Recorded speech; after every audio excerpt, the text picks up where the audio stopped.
Satgas Pangan Bareskrim Polri menetapkan 3 tersangka baru terkait kasus beras oplosan. 3 tersangka ini merupakan pejabat dari anak perusahaan Wilmar Group PT Padi Indonesia Maju. Satgas Pangan Bareskrim Polri menetapkan 3 tersangka baru terkait kasus beras oplosan. 3 tersangka ini merupakan pejabat dari anak perusahaan Wilmar Group PT Padi Indonesia Maju, yakni Presiden Direktur berinisial S, Kepala Pabrik berinisial AI, dan Kepala Quality Control berinisial DO. Ketua Satgas Pangan Brigjen Pol Helvi Asegaf mengatakan, modus operandi yang dilakukan pelaku usaha melakukan produksi dan memperdagangkan beras tidak sesuai standar mutu SNI beras premium yang ditetapkan pemerintah. Dari hasil pemeriksaan saksi ahli perlindungan konsumen, ahli laboratorium terkait dengan pengujian mutu produk Kementan, dan ahli pidana telah menemukan bukti yang cukup untuk menetapkan tersangka yang bertanggung jawab terhadap produksi dan peredaran beras premium yang tidak sesuai dengan standar mutu pada kemasan. Dalam perkara ini, penyidik juga menyita beberapa barang bukti 13.740 karung beras dan 58,9 ton beras patah beras premium dalam kemasan 2,5 kg dan 5 kg. Penyidik juga menyita beras patah besar sebanyak 53.150 ton dalam kemasan karung, serta beras patah kecil sebanyak 5.750 ton dalam kemasan karung DNA serta dokumen legalitas dan sertifikat penunjang. Jakarta, Tim Liputan IDX Channel.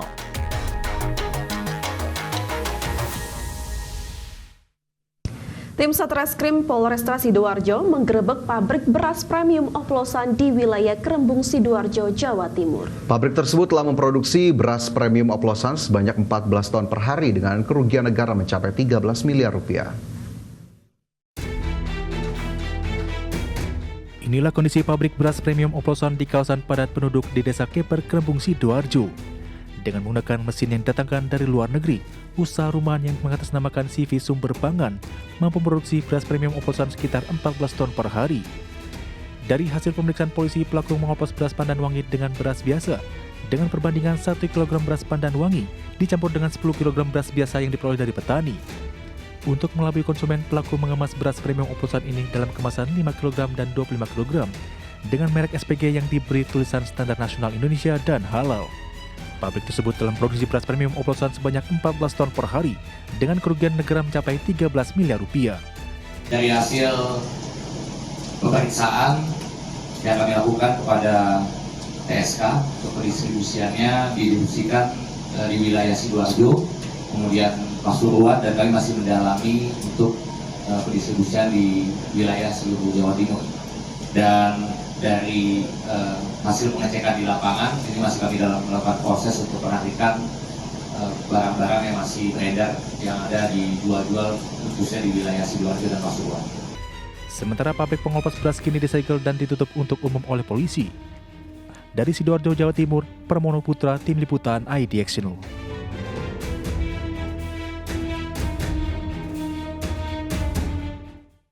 Ya pemirsa, polemik atau terkait dari beras oplosan ini masih terus bergulir ya, di mana tadi sudah ditetapkan beberapa tersangka baru, dan ini juga menjadi peringatan keras bagi para produsen untuk agar menjaga integritas dan juga quality produknya ya, agar juga untuk pemerintah juga agar kedepannya bisa lebih tegas lagi untuk memberikan sanksi terhadap produsen-produsen yang curang, karena benar-benar ini sangat merugikan negara dan juga masyarakat luas ya. Ya, jangan demi keuntungan begitu ya akhirnya mengorbankan apa yang menjadi kebaikan bagi masyarakat ataupun barang konsumsi yang seharusnya bisa didapatkan sesuai dengan kualitas dan harga yang telah ditetapkan. Nah, kita harapkan tidak kembali terjadi kasus serupa sehingga pengawasan betul sekali tadi Vina harus kemudian diperketat dan tindakan tegas perlu diberikan kepada para oknum ataupun para pelaku dari beras oplosan. Terima kasih pemirsa, masih di Prime Market Highlights.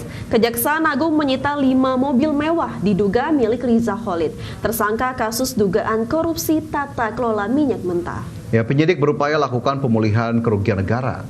5 mobil mewah ini disita penyidik Jampitsus Kejaksaan Agung diduga milik tersangka kasus dugaan korupsi tata kelola minyak mentah pada PT Pertamina, Subholding dan K3S periode 2018-2023 M. Riza Khalid. Penyitaan dilakukan penyidik dalam menangani perkara tindak pidana korupsi tata kelola minyak mentah dan produk kilang pada Pertamina. Penyidik tak hanya memburu pelaku tindak pidana, tapi juga melakukan upaya pemulihan kerugian negara.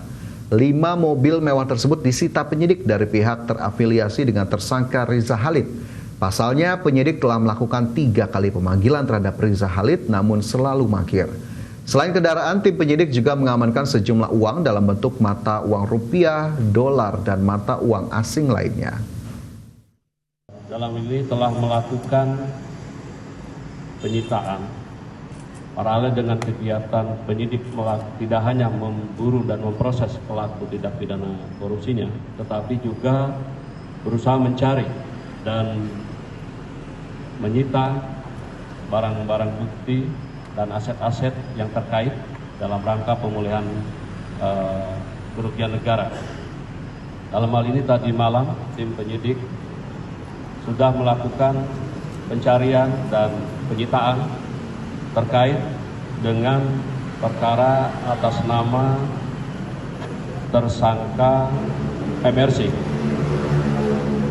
Di depan dari hasil penyitaan didapat ada 5 unit kendaraan yang di depan.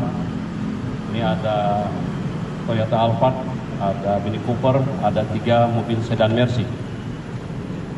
Barang-barang ini disita dari pihak terafiliasi, di mana yang bersangkutan sudah dipanggil, tapi pada saat pemanggilan tidak diindahkan dan kita melakukan penggeledahan. Dari penggeledahan ini kita mendapatkan barang-barang bukti yang diduga oleh penyidik ada kaitannya dengan kepemilikan atas nama tersangka. Pemirsa, Menteri Imigrasi dan Pemasyarakatan Agus Adrianto memastikan tersangka kasus korupsi tata kelola minyak mentah dan produksi kilang Pertamina Riza Khalid masih berada di Malaysia. Agus mengaku pemerintah telah meminta bantuan kepada perwakilan di Malaysia untuk memburu keberadaan Riza Khalid. Kendati demikian, Agus menyatakan yurisdiksi tiap-tiap negara berbeda-beda, sehingga pemerintah tidak bisa memaksakan hal tersebut kepada Malaysia. Sebelumnya, Agus menyatakan paspor Riza Khalid telah dicabut sebagai bagian dari langkah untuk membatasi ruang gerak tersangka di luar negeri.